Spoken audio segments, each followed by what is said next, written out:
I was at a Starbucks yesterday down the shore with a lady friend, and halfway through us sitting there, my friend whispered to me that the guy behind us appeared to be touching himself. And so we left, which was the best course of action. And as we were walking away, I turned to her and remarked that that situation could have gotten ugly. And she asked how and why, and I explained to her, and she said, "Why would you even go there?"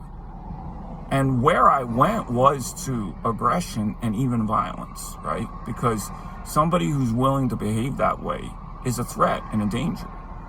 However, I believe in things like the social contract and the rule of law and civilization, and that's why I decided to leave. If his behavior had been more provable or egregious and there had been more witnesses, I would have contacted the police, which is the greater good.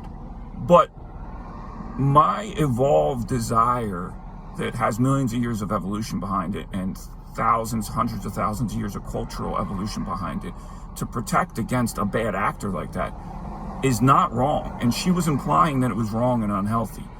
And she went on a litany that in essence described her values, which included things like, I don't want to ever hurt anybody and I stay away from bad people and violence, as if somehow going and sticking your head in the sand actually exempts you from having to support violence, right? Like, you still would call the police, who are violent actors. They're just constrained violence, right? So this idea that violence in of itself is bad, separate from the motives underneath the violence, is a really, that's philosophically unsound and emotionally unhealthy belief system. And I recognize that belief system because I grew up with it. It's a naive, utopian type of thinking.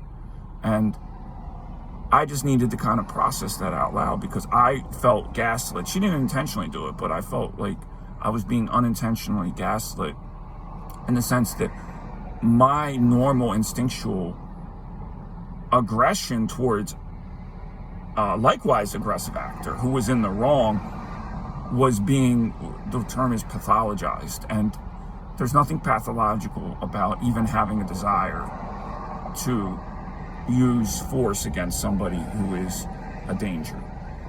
What is healthy is to understand if there's a better way to go about protecting people short of violence, to take that route instead, right? But having that on the table and as an option when you're in the right and you're trying to protect people is actually the healthy path.